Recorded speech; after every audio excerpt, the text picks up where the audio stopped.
Welcome to the Business, Finance, and Comedy Show. I am a guy surrounded by money. Today I'm interviewing Chris Tzitzis and Nicholas Altimore, who have the Sir Links a Lot link building agency. Who came up with the name? Yeah, hello, guy surrounded by money.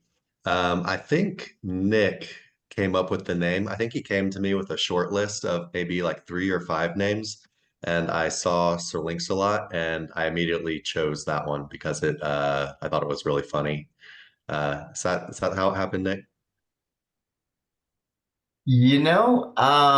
I don't remember either, and I've actually because we've talked about this before, I've gone back and tried to find that, but it's like so far back in that history that I've never actually got the answer. But I have seen us talk about like the inception and creation of Sir Links a lot and how excited we were about the name in and of itself. So I know what I did dig into was like we'd gotten to a point where we'd already settled on it. You'd already started building out the website and stuff. And then you're like, hey, it looks like there's another person named Sir Linkslat or like another brand. I'm like, yeah, but they're in a completely different industry, yada yada. But yeah, I don't know. I don't know exactly. I I wonder just how know that that works yeah, with we were excited. I wonder how that works with like web mentions and stuff, because other people are mentioning Sir Links a Lot, but it's a different brand if they mention it with like Yeah, unlinked mentions. But anyway, neither here who nor there. knows? But yeah, I'm pretty sure you thought of it or you got it somehow and then picked from the list. But I don't remember any of the ot's names on the list, but Sir Links a Lot was the go-to for Yeah, sure. those are all gone for sure. Yeah, it's fun.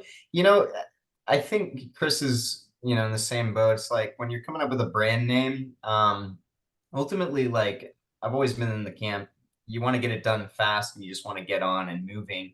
I think we kind of lucked out with something like Sir Links-a-Lot. It was real catchy, a lot of fun. Sure. What kind of links do you generally recommend for the more competitive niches?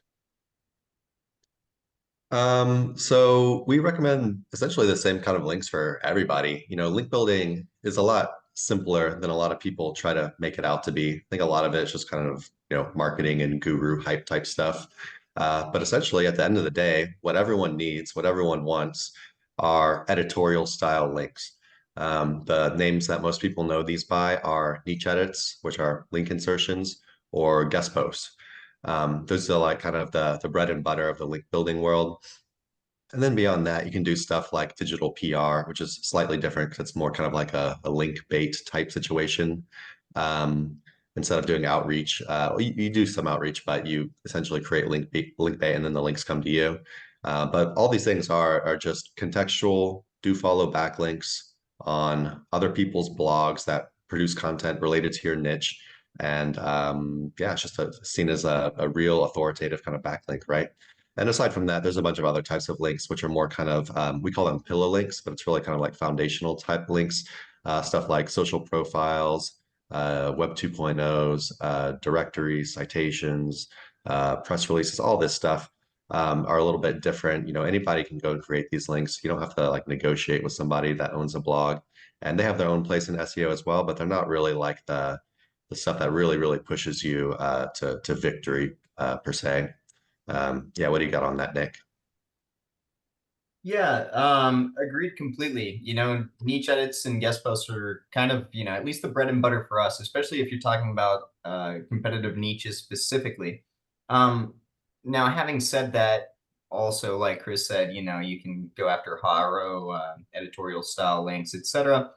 But guest posts and niche edits, are created to kind of emulate that kind of press. I guess since it doesn't come up too often, and especially when talking about competitive niches, I think it's really important to bring up the fact that at least at the very beginning of a backlinking campaign, when you're trying to go after a competitive niche, it is important to get these social profiles and pillow links going on, and they can support a decent amount of value up front. I think anybody that just starts off going, the niche edit or guest post route or like sticks to one of them is doing themselves a disservice. Over at Sir Links a Lot, we talk a lot about link diversity and the value that it brings, not only for pushing yourself up in the SERPs, but for insulating your website. Creating diversity in your backlinking campaign is one of the hardest things to emulate because you have to have vast networks, that create different kinds of buzz and that are a little bit, harder to target in an algorithm. So yeah, while guest posts and niche edits, I would say are absolutely the bread and butter of ranking in the top terms for competitive niches. Don't forget about the little guys and uh, getting them up and running when you first start out at this. What do you think people struggle with in terms of link building? We get a lot of questions about link building. We do our live streams and we have our Facebook group and everything. And I think the most common things I see are like the question you just mentioned, they think there's some like magical kind of link that they don't have that they need, and they really haven't pieced it all together yet. That none of these links are really special. You're just getting kind of like editorial links, right? And there's different ways to go about getting these editorial links. Um, B, what Nick was just talking about, maybe they focus on just link insertions or just guest posts or just PBN links, and then they end up creating this kind of like unnatural backlink profile. C, they'll start hammering stuff like exact match anchors instead of having a more diversified anchor profile, using a bunch of like branded URL, generic anchors, topical anchors, long tail, all that kind of stuff. And then also like target URL diversity. Like they'll just keep slamming the blog article that they want to rank with backlinks and create this very unnatural scenario where their target page has 20 backlinks going to it, where all the top ranking competitors maybe only have one, right? But those articles that only have one backlink come from more authoritative websites. So people kind of neglect linking to their homepage and just slam these inner pages and create this overall kind of unnatural looking situation. I think those are probably the top things that I see people confused about. What about you, Nick? Yeah, completely agreed. I mean, you nailed it there. You went over pretty much everything. One thing I guess I'll add, just the conceptualization, like especially when they first get into it, that backlinking is the way it was 10, 15 years ago because they read a couple articles that are, close to a decade old. But that ties into exactly what Chris is talking about and hammering, exact match anchors towards inner pages with the same kind of backlinks, etc., versus diversification, doing things naturally to the homepage, things like that. So, I guess overconfidence with a bit of outdated kind of info. What do you say to people who say links don't work? That's an easy answer. It's go type in any keyword on Google. Have one of your plugins enabled, whether it's the Ahrefs bar or Moz bar. Whatever plugin can show you like the authority of each result on the top 10 on the Google search. Go search for any keyword and just let me know what the authority of all those websites are. And you're going to see repeatedly that the top ranking sites have a lot of authority. And I think where people get confused on this topic, besides Google always putting out their like anti-backlink propaganda, which they have to do, by the way, they can't say backlinks are the most important because then everyone's just going to build backlinks all day. It's like giving away their secret sauce, right? But yeah, I don't know. I think people get confused on, from the Google propaganda, but also because they get confused about, does the page need backlinks or does the site need backlinks? So, you could have an article from Forbes ranking number one. I don't even know how many backlinks there are referring domains their site has, probably like over, 2 million, probably like 5 or 6 million referring domains or something like that. And you know what? Their ranking page might not have any backlinks, like the article for best massage gun reviews, whatever. And that does not mean that you don't need backlinks to rank because their site has literally millions of backlinks. And it just means that because their site has millions of backlinks, they've done their SEO well, link juice spreads around their site, that page doesn't need any backlinks because the authority of their entire site is so large. And there's also stuff coming out now with all this like topical authority and blah, blah, blah. I think topical authority is definitely a thing. And I think it can definitely help you rank. But what happens if both people know what topical authority is? Then backlinks are the decider yet again. Yeah, what do you got, Nick? Yeah, I'll just keep it simple because I remember back in the day getting into countless arguments, especially as like an early link vendor, trying to make a name for myself or, for ourselves. And I'm just gonna say, well, what I would say to them is good luck, mother trucker. That's about all I got. Good advice. Do you find some people underestimate the amount of links they need? Yeah, absolutely. We had a guy in our live stream the other day that was trying to rank for a really kind of general keyword. It was something like Yamaha motorcycle in Nepal. And he was like, okay, yeah, so here's the keyword I want to rank for. And yeah, my competitor is Yamaha. And so he's like, well, how can it, how can I do that?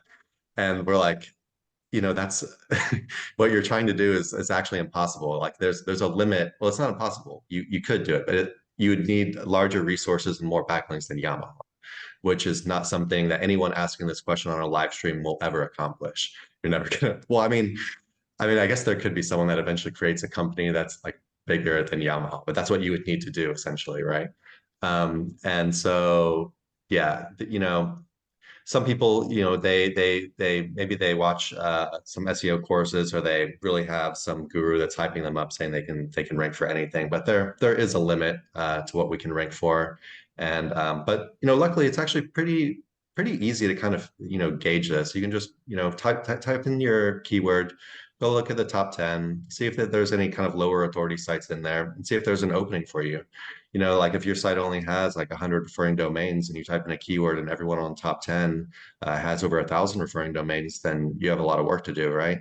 And it's not saying that's also impossible either. You could kind of squeeze in there since that's not like the biggest gap. They don't have like millions of backlinks, but it would still be really hard. And you'd have to kind of assume that you'd need to be in kind of a general ballpark.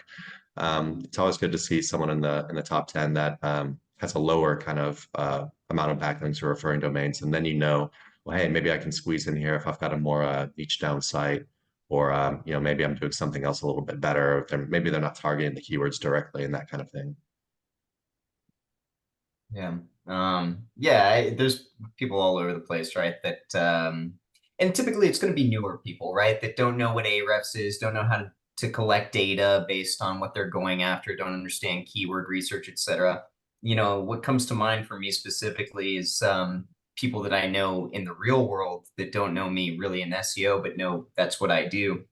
Like the other day, I got a message from a guy that I've known for years with a bike company, and he's like, "Hey, man, you think maybe you can help me out, get some SEO done over here? No budget, no content on the website, nothing going on." And I'm like, you know, you're going after a very competitive niche where, the concept of no budget like doesn't really work. I think a lot of people, especially outside of the game, think that there's no movement of money between hands that goes on in order to, get SEO done. And it's really simply not the case. I mean, I think even if you're doing the majority of backlinking outreach on your own, et cetera, writing the content on your own, essentially you're giving up your time to go after these targets. But yeah, there's definitely a lot of people that underestimate. Oh well, I guess the idea was backlinks, right? But yeah, there's definitely a lot of people that underestimate backlinks and how many they need to rank up in competitive terms, or even easy terms for that matter. Have you ever created links in unconventional ways? For example, some blog for non-profit organizations, and I used a TV interview I did about a decade ago to get a IMDb link. No, I don't think I've never done anything that cool as far as getting like an IMDb link. Like I know Craig Campbell has a really funny story about that too that he tells. I actually can't think of anything like super cool that I've done. When I first got into link building, I thought PBNs were like the coolest thing in the world, which is buying expired domains and building sites on top of them and linking out from there. And I just thought it was cool because it seemed kind of black hat, kind of like hacker boy or something, a little dirty. I just thought it was super interesting for some reason in my young age. And but yeah, I can't think of anything, I from there, like, I was kind of like spoon fed by Nick and the direction to go. And because of that, I never really had to, do anything kind of like crazy. Like we just went through, it's PBN, guest posts, link insertions, all these other kind of like natural types of white hat links and stuff. So yeah, I've got kind of a boring answer for that one. Maybe Nick has a cooler one. I mean, it's not going to be anywhere near as cool as anything Craig has done, quite honestly. Like, he's got some fun stories. But I guess like the wackiest example of that maybe I've got is I started off um using my university email to write some blog posts up using a subdomain that's used for I don't know basically anything you want, right? But through the university, so you got some edu link in there. And then I realized that there were people on Fiverr kind of selling that, and that then if you wanted higher end links from other, more prestigious schools that were not available on Fiverr, you could kind of figure out who goes there and then email them or direct message them on Facebook to try and get them to get you posts up, and that would work every once in a while. But in the end, it's not something that I really like stuck with. However, that would still work today. But not the most exciting thing, but get you edu links, which are fairly rare. And yeah, I wanted to add one more thing. I kind of thought of this. It's not really something I did, but I wrote a case study, a link building case study that's up on our website, sirlinksalot.co. And it attracted some hate from like some anti-link building people. So it got some backlinks. I think the best one was from Hacker Noon, which is a very high authority website where the whole article was about how basically Google has a backlinks problem, and backlinks are ruining the internet because people like us are doing this. Like, look what Chris did. He like ranked this like website using these strategies, but he linked to us with a do follow link. So thanks, guy. Understands the power of backlinking. Amazing. Yeah. Yeah. I do like the idea of link building, but I normally don't get around to doing that and don't want to spend money either. I set a goal this year to build one link per month, which is pathetic because I have dozens of websites, but at least it's something. Does outreach still work these days? People are spamming my sites like crazy and I just delete emails. So is outreach still effective, and what's the best ways of doing that? Yeah, absolutely. Outreach still works. That's essentially what our company is built off of. The thing about outreach that I guess a lot of people don't understand, well, there's really kind of two ways to go about it. So the first way is kind of a more like spammy route. But you don't have to go super spammy. You can be a little less spammy than a lot of the emails that you get. And I'm not going to lie, I just do the same exact thing you do in most cases. A lot of the times though, I will, and so maybe this is a strategy you could use as well, is if the website if they actually say what website they're trying to build links for actually has some authority, I'll offer them a link exchange in some cases. Say, hey, you guys sound cool or whatever. How about, if you guys, promote our brand, maybe I can get your brand promoted like elsewhere, right? Kind of stuff like that. People seem to be kind of receptive to. And that also means you're not paying for links or anything. But other than that, back to what I was saying is, you can either go this kind of like super high numbers game, like really spammy approach, or you can put a little bit more work into it. And of course, it does take some time, but it actually doesn't take that much time to really personalize these message a little bit for the industry you're sending them for. We're actually having a podcast. It was supposed to be yesterday, but we had some issues with BB, the link builder, who has a really cool kind of message about outreach and link building. She goes this like kind of hyper personalized, super like funny, kind of like edgy way of doing outreach. And it really gets people's attention rather than these stupid spam emails you get all the time. Where you immediately know what they are, right? You see it and you're just like, boom, delete. So it's kind of just a way of getting past that. And if it actually gets to the right person as well, with this more personalized kind of like quirky approach, then people can be a lot more receptive to it, right? They just don't want to deal with this kind of low quality kind of and it's kind of rough to say it, but low quality, but also kind of foreign, right? Foreign people, maybe they're not going to produce good content for their site. They feel like they're going to just do things cheaply, and there's going to be no value added. And if you can kind of get past these kind of roadblocks, whatever you want to call them, then I think people can be a lot more receptive to it. But yeah, outreach is a numbers game. But also at the same time, I think building one quality link per month is a lot like healthier of a goal than a lot of people have, where they want to say, well, hey, I need to build like 100 links a month, but they have no idea what a good link is. And they're just trying to get this like magic number out of nowhere, right? Maybe because their competitor has, a ton of links and they're trying to catch up. But, building 100 links a month when you don't know how to do link building is not viable. They're going to end up doing some kind of like spammy stuff or just getting like low quality stuff. Whereas if you kind of go a slightly higher quality approach and go for these lower numbers, maybe one link a month to 5 links a month, this eventually is going to turn into a really good situation for you rather than trying to go for these high numbers. So, I guess I'll take a little bit different approach to answering the question, just, to change it up. Because, yeah, outreach is a lot of work. Let's be real. It's easier to spend the money, in my opinion.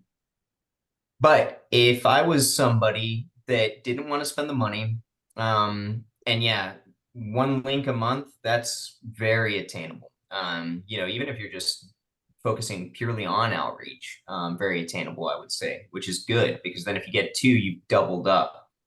But let's take it down to, I don't know what kind of websites you've got or what the competition is, but if I'm Tom the plumber and I've got a plumbing business and I want to bootstrap my backlinking campaign, then I'm going to just do it completely naturally. I'm going to get it on social media. I'm going to continually post and get that traceability from social media to my website. I'm going to get into the forums, especially niche specific forums, and I'm going to continually post where I get a backlink back to my website. I'm going to blog comment on niche relevant articles that I find. And if you just set different goals for these types of things, then you'd be surprised what niching down and getting that kind of relevance, even on something like a blog comment, which a lot of people, we talked about this on our podcast the other day. A lot of people consider blog commenting like what you'd buy off Fiverr, but that's typically Web 2.0 blog comment spam. I'm talking about actually getting a quality backlink from somebody's article where they might even respond to it. It shows interaction, right? And then you can do outreach on top of that. Try and get niche edits and guest posts on relevant or even non-relevant stuff, but try and keep it niche down as best as possible. And typically, if you're going after a niche that's fairly large, you're not going to have an issue writing emails to that kind of thing. But what this is going to help you do is have different tiers of backlinks coming in as you're setting these goals. And it's going to diversify your backlink profile as well. There was a real estate website that I worked for a long time ago when I first got my start. And I remember specifically, and like I was building PBNs at the time, that's what I was most interested in, scraping and buying these expired domains relevant to a very small kind of obscure metro that had like maybe 1 to 3 referring domains going to them, but they were all hyper relevant. And I remember using this little kind of network PBN that I built alongside some blog comments that I'd gotten to get this article on page 1. And in my infancy of SEO, I ended up freaking out thinking that I did something wrong, even though I'd gotten onto page 1. I didn't have any kind of mentor or anything to tell me like, no, it's fine. I had people telling me, well, maybe you, affected the site negatively, even though this page is on, or this post got on page 1. The rest of the site is probably bogged down now because Google knows about your PBN, etc. But, in maturity, I, realized that there was some value in what got built there, even though it wasn't very strong. So, you can kind of look at it a whole bunch of different ways. Of course, if you're going after best, bicycle tire or something like that, some of these things might seem pretty futile. So, it's all going to depend on your niche as well and competition in that niche. And I'll just add one more thing. Just to kind of answer your question a little bit better, because I might have kind of got off topic. Probably start at would be doing what Nick is saying is really good as well, because you can actually go and do this stuff yourself versus kind of having to depend on other people saying yes and negotiating and that kind of thing, right? And maybe it's a little easier to go about this stuff. But as far as getting editorial links, I think where I'd start at is doing kind of what they call skyscraper outreach, right? So what that is let's say you have an article. We'll just go back to the best massage gun, right?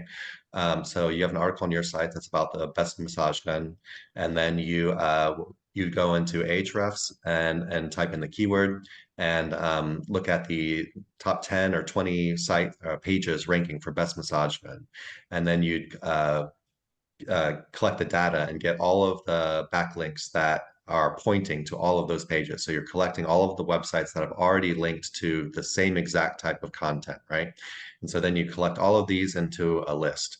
And then what you're going to do is craft an outreach message. And so you essentially can create a new outreach message per page or per keyword that you're targeting, right? So for best massage gun, you could just have one outreach message if you wanted to be kind of lazier, right? Or you could even set up a little place at the top where you could do a little more personalization. You're gonna at least want to mention the person by name and their website and stuff like that, but you could even do a little bit more than that if you wanted to. It just depends how much energy you want to put into it. But anyway, so you've got your list of websites that you know have already linked to similar content. You've got your personalized outreach message to send to those people. Essentially, what you're saying is, hey, I saw that you linked to this similar content. I just wrote this much more updated, essentially better piece of content, kind of sell them on why yours is better and ask for a link as well. And, kind of leave things open-ended as far as what they might need to make this happen, right?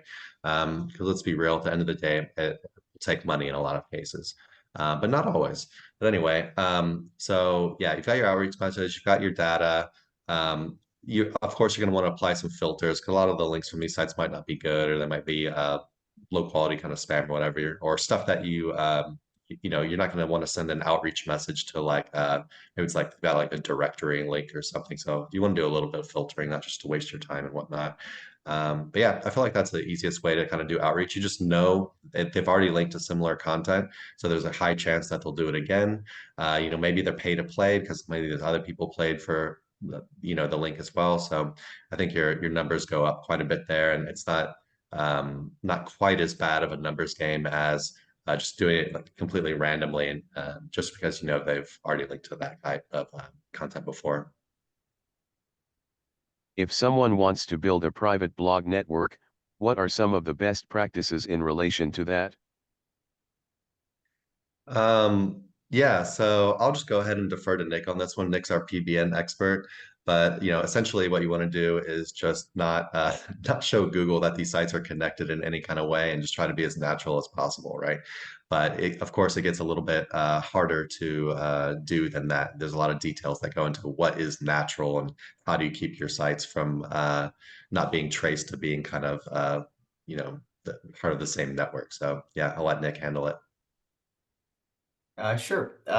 So the trigger word or keyword would be footprints here. Try and eliminate footprints from coming across the majority of your websites. Now, it's inevitable, especially when you start selling links, let's say on a PBN, and you're limited to a certain amount of PBNs. It's inevitable that there's going to be some overlap in the domains that you link out to. But furthermore, it's not so much that one thing is gonna pop you, but it's a multitude of these variables that you've got to look out for. What plugins are there? What themes are you using? Everything is on WordPress, which I mean, quite honestly, at this point in time, I'm more comfortable with that. At one point in time, we'd mix in HTML sites too, which you can do. But it's not necessary just due to how many WordPress websites are out there. They make up the majority of the internet. But yeah, footprints is what you've got to look out for, and ensuring that you're at least limiting those as much as possible. And while that sounds like a fairly simple concept, and it can be if you're doing a private blog network for one website. Once you start doing it for, if you've got 15, 20 sites and you're trying to make sure that you're not linking out to all 15 or 20 sites with this PBN that you've got, which you don't want to do, then it becomes a bit trickier.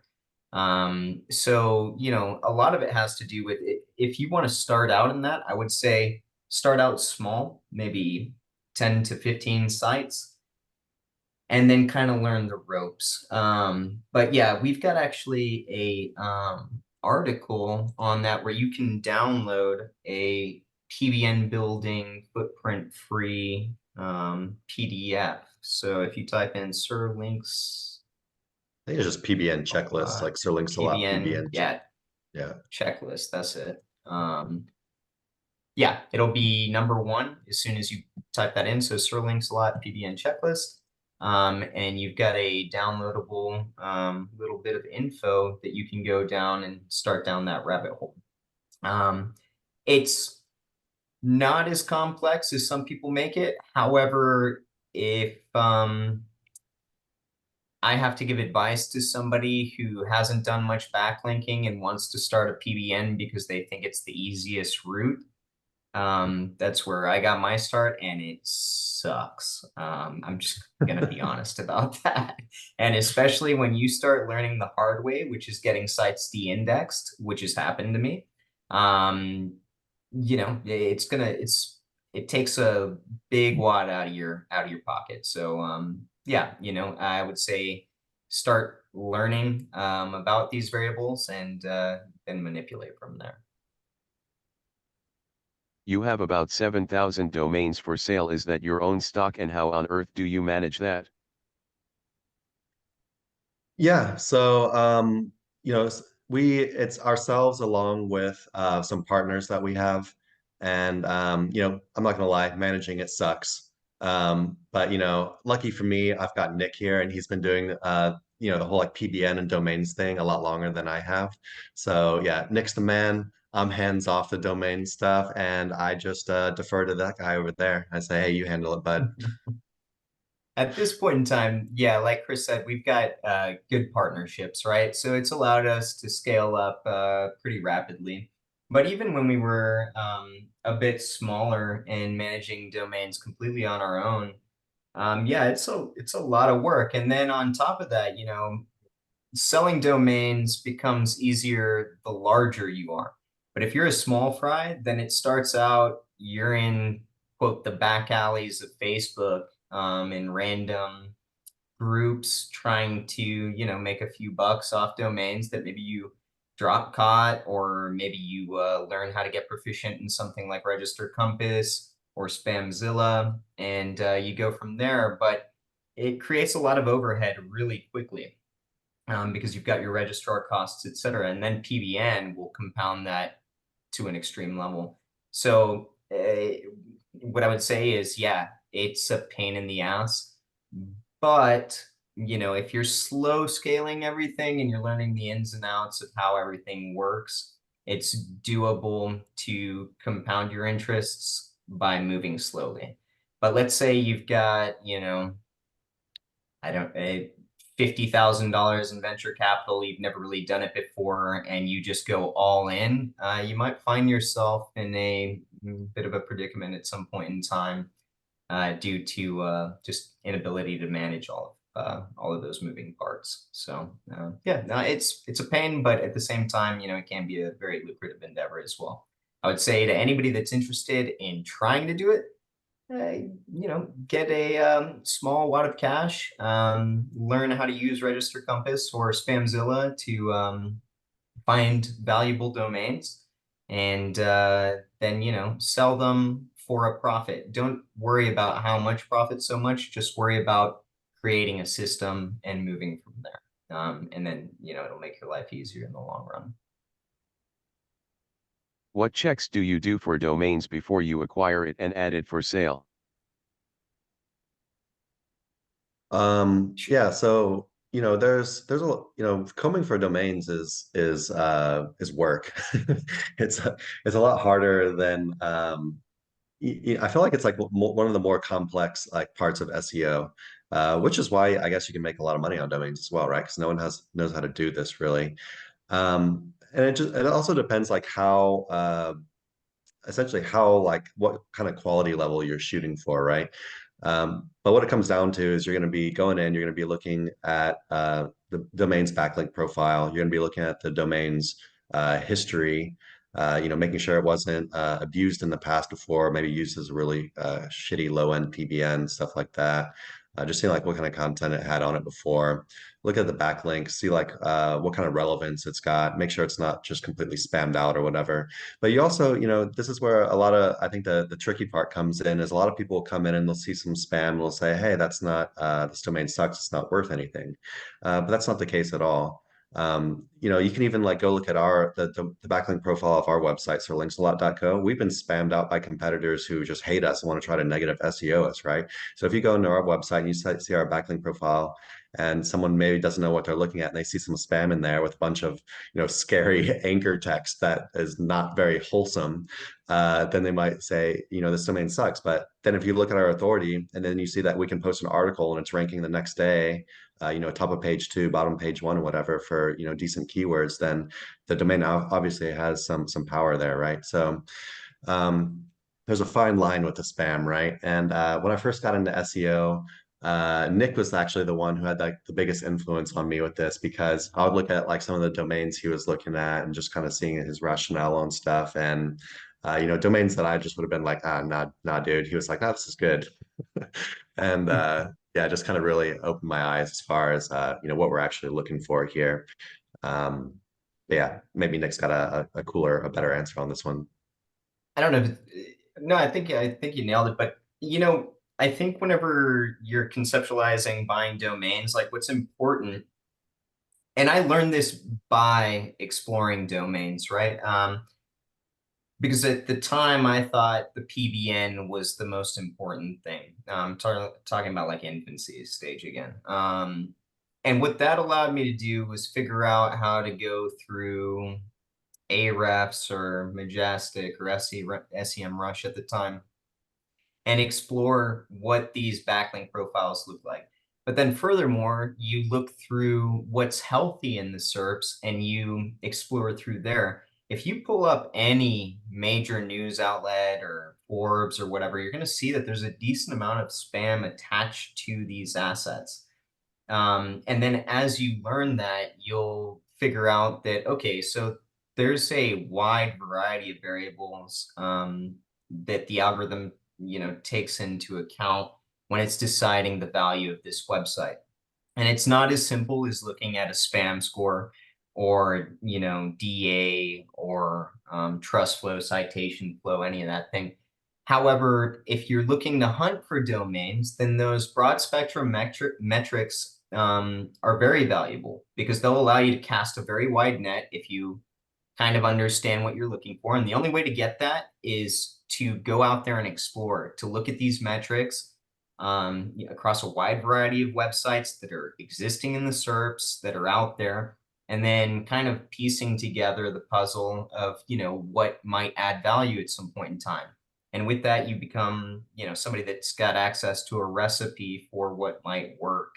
As far as looking at backlink profiles, a history of a site, and things like that. And as you get more proficient in that, then you can kind of counteract the concept of, this one metric is there, like, is it a piece of crap, or like, it's got some spam attached to it? Is this horrible?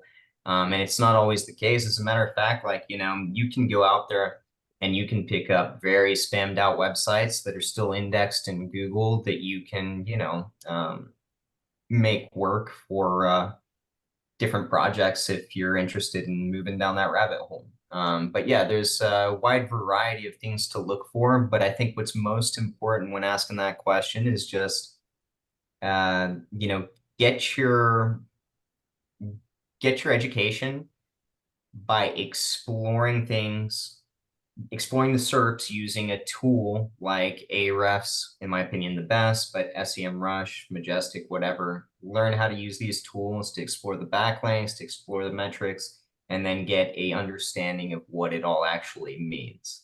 And from there, you'll become more proficient at what you're looking at. And it's not ever in SEO a black and white situation. It's always a gray area. And that would be my opinion. How often do you sell adult and gambling domains? I notice that you have quite a few of those. We sell more adult and gambling backlinks than we sell adult and gambling domains for sure. But to be completely honest, it's not something that I really pay attention to anymore. I don't really look at the domains that have sold, that have gone out very often. Um, yeah, I just see that like a domain has sold, right? Like when I'm just going through like what has been sold for the day, or like what kind of money we've got rolling in. I don't really say like, oh, it's this particular domain. But for the adult and gambling backlinks, we actually have those labeled separately. So when orders for that come in, I do see it. But yeah, so I'm not really sure about the domains front for those things. Do you know, Nick? Not really. I mean, Chris and I are fairly hands off on a lot of this now, just thanks to automation. But what I will say about gambling, specifically gambling clientele, is there was an era where the little guy might stand a chance or might think they stand a chance, specifically in like foreign SEO. And I haven't seen that in quite some time. For the most part now, if you get a gambling client, it's not typically the type of person that's coming in to buy domains so that they can go, work them. Typically, what they're doing with that is they've got teams that are collecting a bunch of domains for them to either build a PBN, but they're typically money rollers at this point in time. So they come drop the checks and then, everything kind of moves from there. So, you know, I think at this point in time, there are some people that every once in a while will come in and they want a PBN, and that's typically what I would say they use a lot of the gambling domains for. But especially in recent years, and this goes for us too.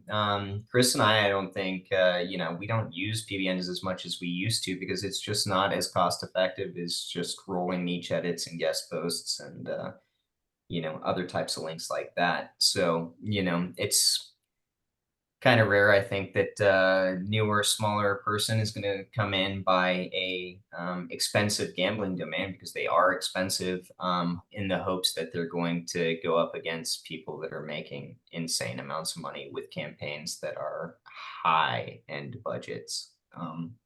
So, I think that's kind of where it's at. But yeah, like Chris said, we definitely sell more guest posts and niche edits in that realm.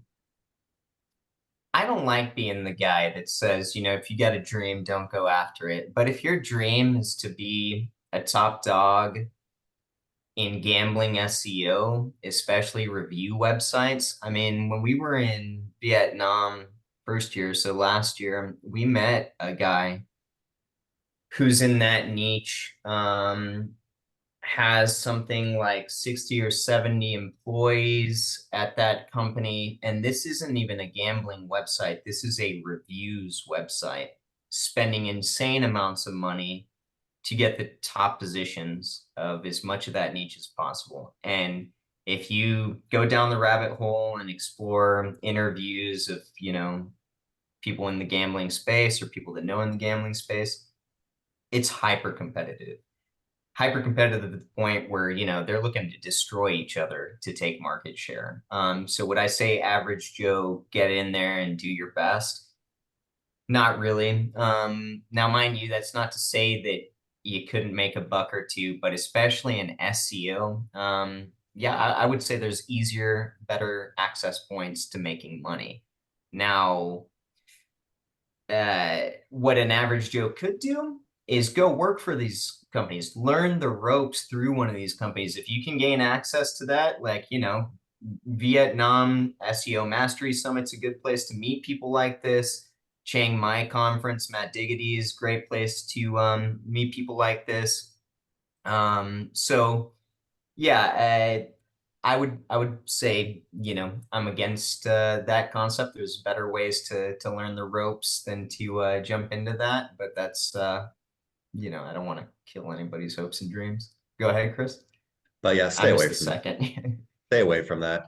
Like, gambling, like Nick was saying, like these guys, they're hyper competitive. They've got money behind them. And not only that, like they know the cool SEO shit. They know the tricks that like you don't know about that Yeah. that they actually keep to themselves and don't ever share because there's so much money to be won there. They play dirty.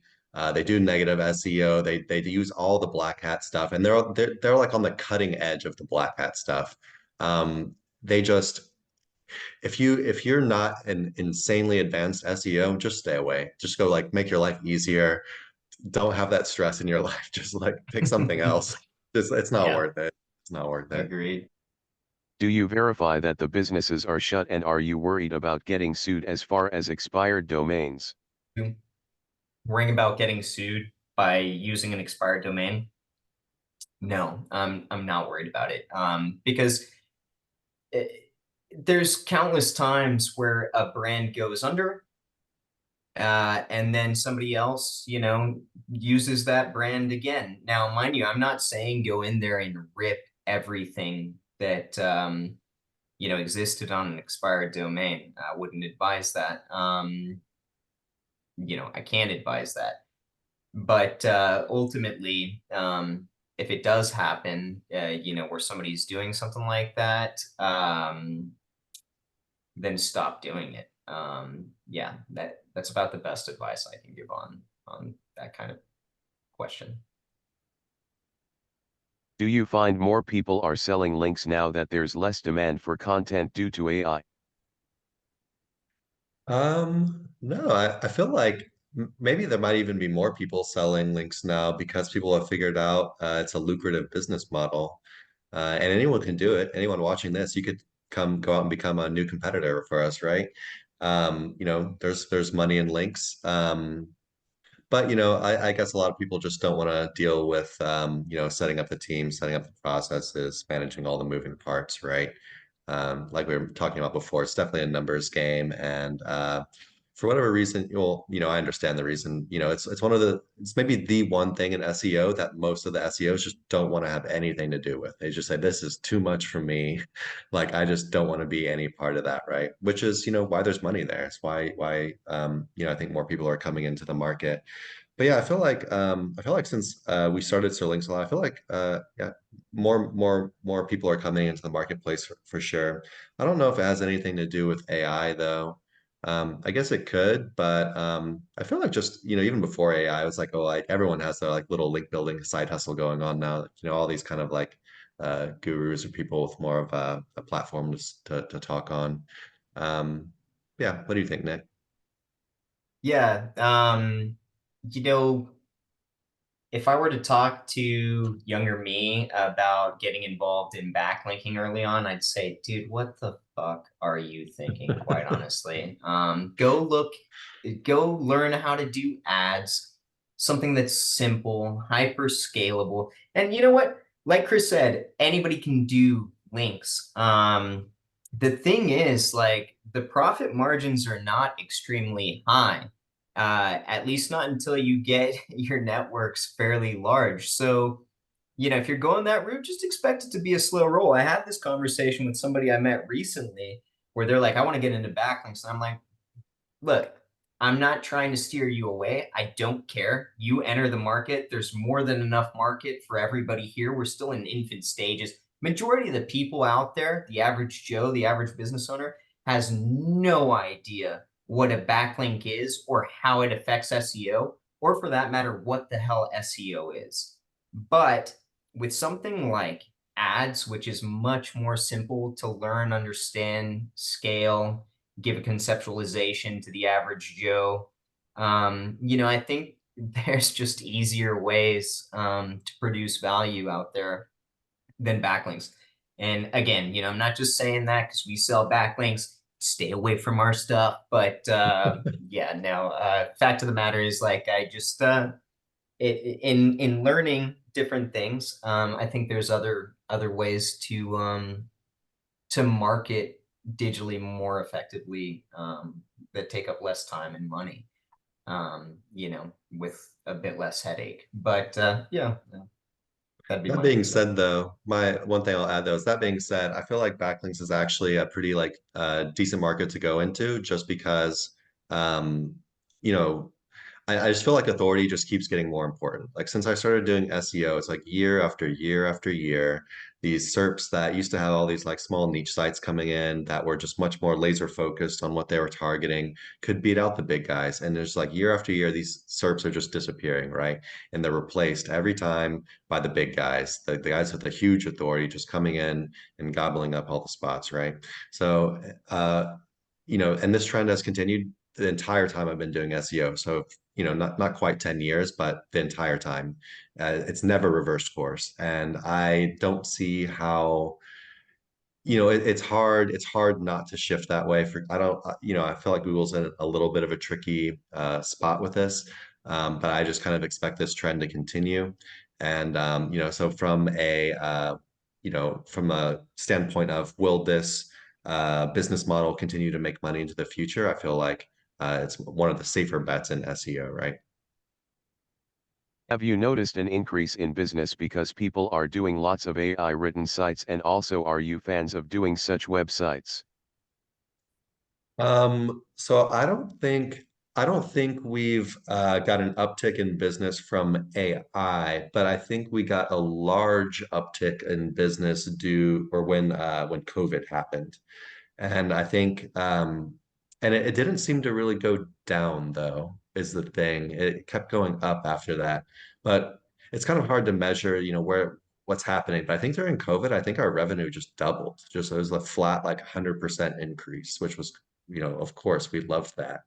But AI wasn't really a thing yet. It was just with COVID, with everything locking down, of all of a sudden your SEO became a lot more important because all your money is coming from the internet, or a much larger percent of it is coming from the internet, right? So backlinks became much more important to people. And yeah, and maybe the shift just kind of continued after that, right? Maybe people said, well, hey, we like making money on the internet now, so we're just gonna keep doing that. But yeah, I don't think it was so much from AI. If anything, I feel like the people doing these AI plays, they're just going for like the cheapest, spammiest thing possible, right? They're not like the big money spenders, right? As far as like backlinks go, they just want the path of easy money, right? So they're going for like topical authority, they're going for that spam content. Maybe they go for I don't even know what types of link building they prefer to use on this type of stuff. I don't think they're doing much link building. Maybe they do a little bit, but I think it's like pretty minimal. Maybe they build on I think most of them are building on expired domains, and maybe they threw on another expired domain into that. But I don't think we've really seen an uptick on domain sales either. But yeah, I would say they're probably more interested in like domains than backlinks, if that makes sense.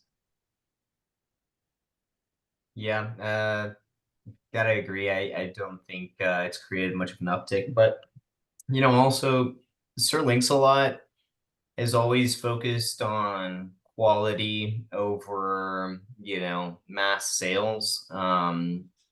So I think when you think about these people that want to build the cheapest way up into the SERPs that's going to resonate in the form of the most cash flow, a lot of times they're looking at cutting corners not only with content but with the type of backlinks they're going after. So if they've got to pay upwards of $200 for a backlink, the longevity isn't necessarily their play, right? So I think we've had a decent amount of people that have come in and dabbled, but ultimately we make our money off people that are long-term players of wanting to be in the SERPs. A lot of agencies that have to uphold a sense of quality so that their clientele doesn't get tanked and things like that. So yeah, no, I don't think I've seen much of an uptick just due to AI. More so just due to what we've been doing with our brand over the last few years. Yeah, I think Nick got this answer. I'm shifting to team Nick on this. Um, you know, we don't sell spam. We don't sell low quality crap. It's just not something we focused on. There's money there. You can do it. It's just we're not interested in it. And maybe not as much money. Your margins are going to be so much smaller, and you're really playing this like high volume game, right? But anyway, we don't sell this kind of stuff. So, whereas let's say I guess most from us cost, let's say a mid-level one costs around like $200 or something like that. These guys are going to be looking for guest posts for like $10, $20. And, we don't sell that type of quality. And even with like PBN links, or even our PBN is a higher level of quality. So, they're not looking for $20 PBN links or $30 PBN links. They're looking for $2 PBN links or like 50-cent PBN links. They're looking for the thing on Fiverr where it's, 5,000 PBN links Blasphemy. for a nickel and a review, right? And that's just not something that we do. So I think it's a different game, and they're not too interested in what we have to offer because, like Nick said, they understand, or at least the smart ones understand that all their rankings, everything could be disappeared immediately when Google decides to target this stuff or is able to target it more effectively. And so, like how much money do you want to lose? How many $200 backlinks or $300 backlinks or even more? How many of these things are you willing to just see go poof when Google slaps you down, which is, a pretty high probability. Are we fan of AI sites? I think Chris and I are in the same camp in the sense that if we're using AI, it's going to be heavily modified and edited by a human being. There is nothing that I think he has built over the last year that is complete AI non-edited kind of stuff. And I did kind of mess around with the concept a bit, and I didn't get good results right out of the gate. And, it seemed like, well, if I'm just kind of testing this here and it's already that nulled out, then it's not something that I'm that interested in. And then recently we heard that, with this new algo update, a whole lot of people that had been playing that game are just flat out de-indexed, or gone in the SERPs. I think our philosophy over here, as far as sort of links goes and what we do, even in our private SEO, is we work with the concept of longevity in mind. Even when I started in PBNs, I remember there were countless PBN vendors, and then there was this one algo update that came through, and it wiped out 60-70% of the vendors overnight. And me and some of the other vendors were talking that night, like how much did you lose? What percentage of that network did you lose? And it was all high. But that kind of created like a hard reset in wanting the fast cash for me at least. Like not to say that there's not people that do really well with that kind of concept. But it's not something that I have interest in. It's too high stress with you're putting everything in Google's hands at that point. If it's something that's that easy to create, then it's something that at some point in time is going to be that easy to target. Lately, I've been thinking about what is it that could have de-indexed these sites like so quickly. To me, it'd be something to do with velocity of the amount of articles and the amount of word count that goes up on a website. If I'm just like taking random jabs at the idea of what's going on. Nick pretty much got exactly how I feel about this stuff. I'm a fan of like making money where you can make money for sure. But if I have to be completely honest, I'm also in the camp of like building things that are like quality and to last and you could eventually like sell, right? Rather than this kind of like short-term money grab type thing. It's just more my personality, I guess. And like Nick said, a lot of people are getting hit now with this algo update. But we'll see what happens. I don't think AI content is over by any means. Like I love using AI for content. Like Nick said, it just has to be heavily edited. We might see these big like spam plays start to kind of fizzle out a little bit. We're talking like, they're publishing, lots of content very quickly and it's not edited at all. And it's just completely like automated scenario. And we might see this go away, but I don't even think that's going to be quite over yet because, people are smart and it's hard to handle this kind of stuff with an algorithm where we can't say, well, hey, well, what if we do it like this?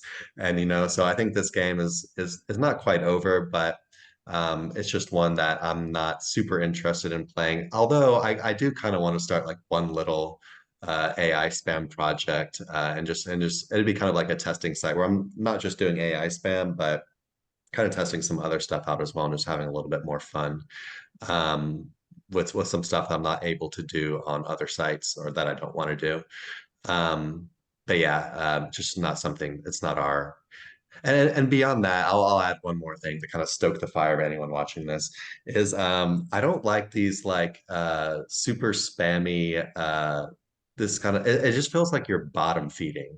Like you're bottom feeding hard on like either like low intelligence people or just like kind of essentially stealing money from like ads companies, right? For like stuff that just no one wants to read this crap.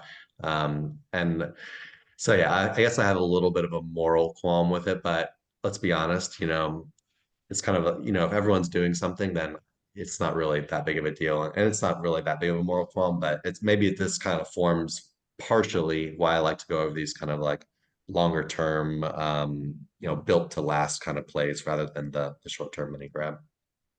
Cue the hate mail. Here it comes. All the AI spammers. I respect you guys. I like it. I think it's interesting and fun, but yeah, different strokes for different folks. For sure. Where can people follow you? Yeah, so you can follow us over on our website, sirlinksalot.co. We've got an email list over there you can sign up for. Definitely join us in our Facebook group. It's called SEO Roundtable, not to be confused with SE Roundtable, but if you just search for like Sir Links a Lot SEO Roundtable Facebook groups, we're in there every day answering questions, posting tips, and that kind of thing.